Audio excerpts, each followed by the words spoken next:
Welcome to the F3 podcast.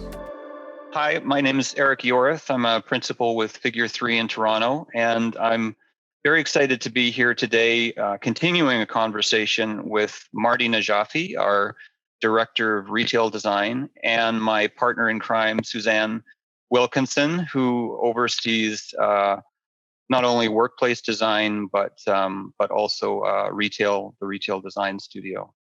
And we've been having this phenomenal discussion of late that was actually born out of an article that Mardi authored not that long ago on how the world of retail design can influence workplace design. And specifically in the world that we're in right now, where everybody is reevaluating what the workplace needs to be coming out of the COVID pandemic and the enforced work from home. And Mardi, maybe we could pick up from where we left off last, which was this really interesting idea of brand celebration and retail's understanding of how brand can be used to connect the buyer experience to the space, and how you see that potentially influencing workplace design in the future. Yeah, well, thank you.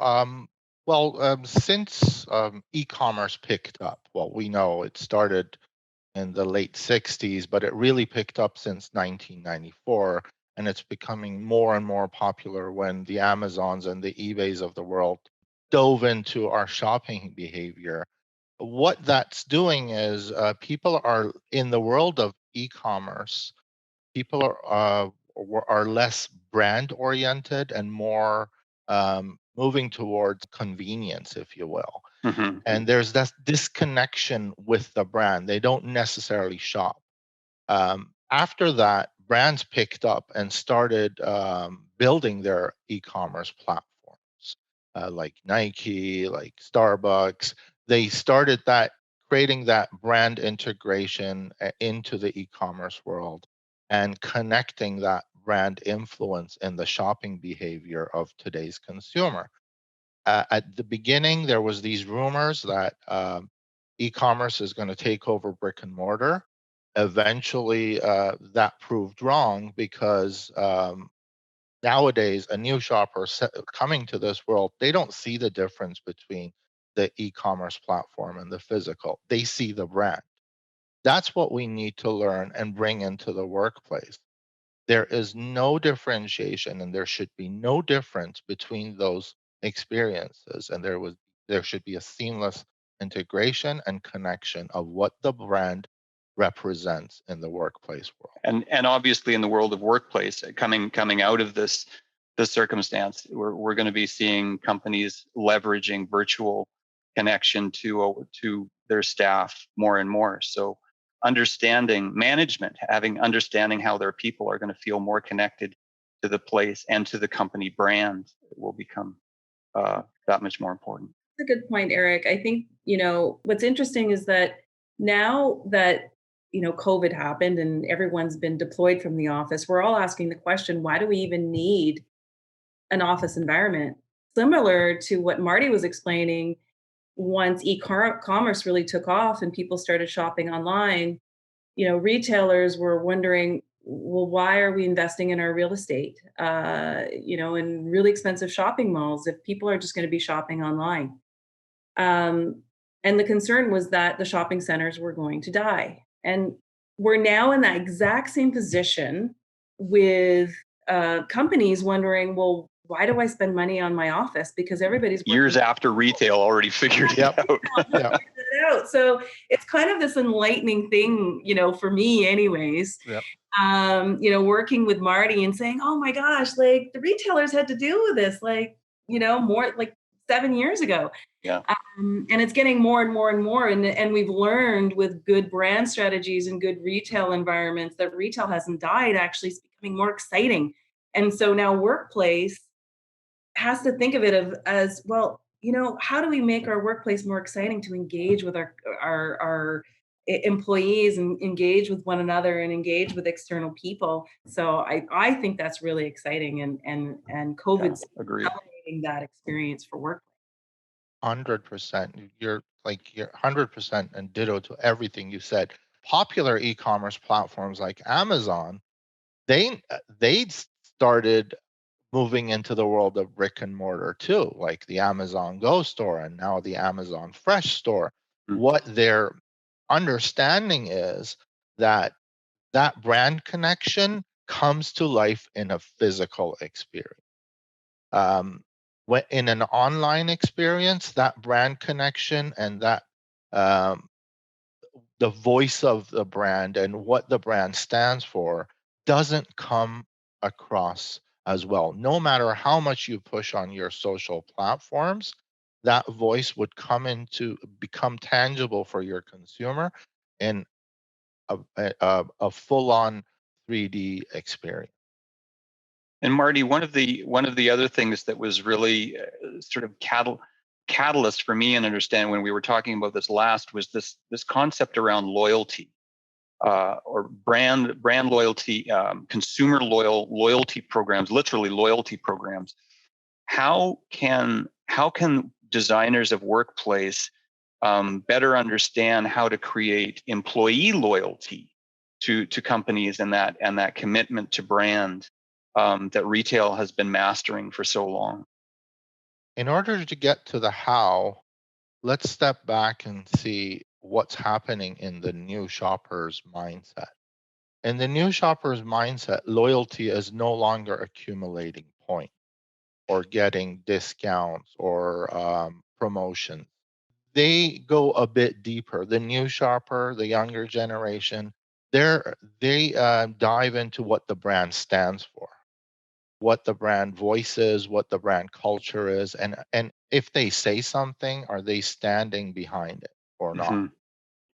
And I think that was really exciting to discuss was this idea of not just making the brand presence or what the brand is all about evident to a shopper or an employee, but to build a brand where an employee potentially sees themselves in the brand. They see their values. It's like an empathetic connection. It's like, these are my values and I see those values represented in the brand, and that being this catalyst of a phenomenal connection. And I think that's what workplace designers need to consider now.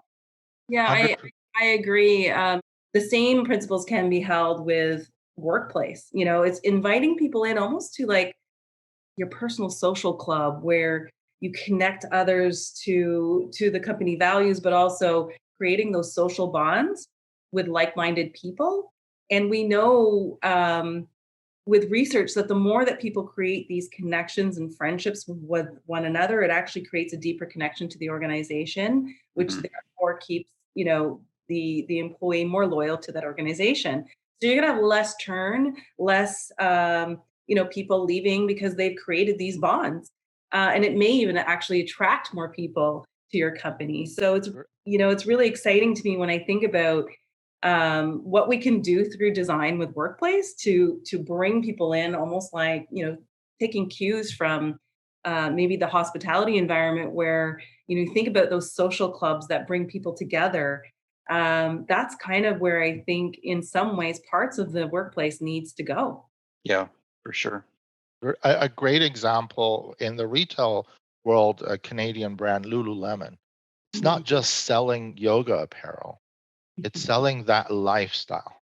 And it's connecting like-minded people, as Suzanne mentioned, into that experience. And what they're doing is before opening hours and after opening hours, they have free yoga class.